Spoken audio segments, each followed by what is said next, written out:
جی اگلا باب اور قضاء حاجت کا ایک اور ادب امام ابو داود باب باندھ رہے ہیں، باب کراہیت الکلام عند قضاء الحاجہ، قضاء حاجت کے وقت بات چیت کرنا۔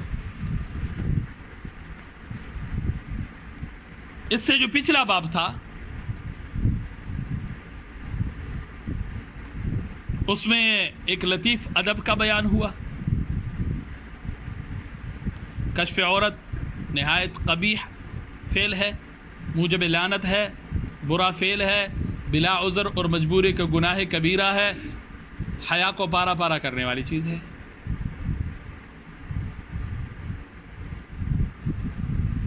اس باب میں ایک ممنوع ادب کا ذکر ہے۔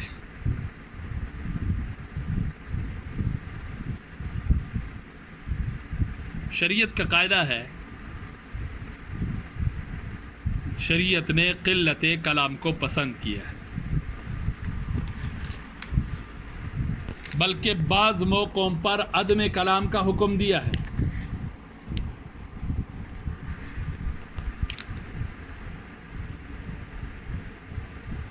امام ابو داود اس ادب کو بیان کرنے کے لیے جو حدیث لے کے آئے ہیں،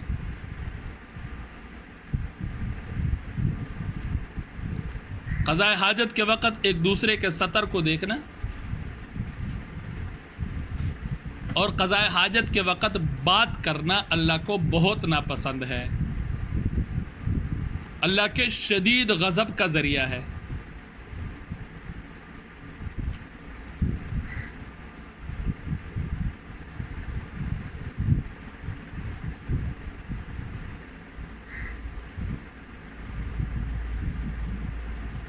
ضرورت کے درجے میں کوئی مجبوری بن جاتی ہے تو ہماری شریعت نے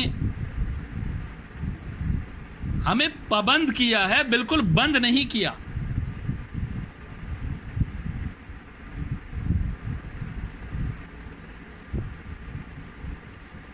لیکن اگر اپنے معاشرے کو دیکھیں تو ہمارے معاشرے میں قضاء حاجت کے وقت اس ادب کا بھی کوئی لحاظ نہیں کیا جاتا۔ پہلے زمانے میں جب گھروں میں واش روم وغیرہ نہیں بنے تھے، حضرت عائشہ صدیقہ رضی اللہ تعالیٰ نے بخاری میں اپنا واقعہ بیان کرتے ہوئے فرماتی ہیں کہ ہم رات کے اندھیرے میں گھر سے باہر قضاء حاجت کے لیے جایا کرتے تھے۔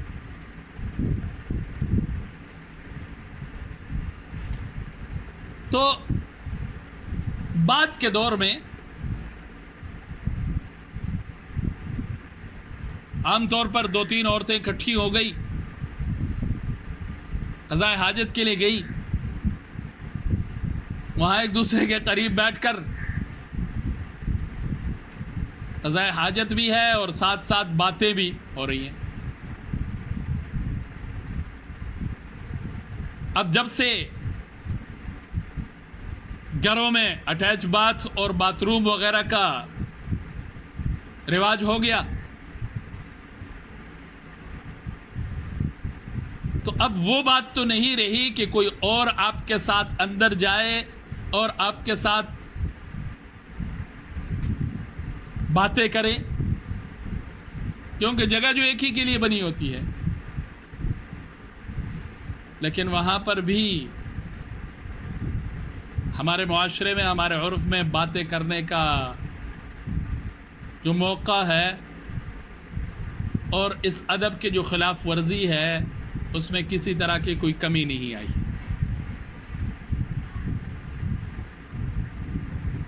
موبائل نے کام خراب کر دیا۔ جیسے یہ آپ واش روم پہنچے، قضاء حاجت کے لیے بیٹھے، ادھر سے کال آ گئی اور میرے خیال میں وہ کال سننا اتنا ضروری کہ قضاء حاجت کے لیے بیٹھے بیٹھے بھی فون پر بات ہو رہی ہے.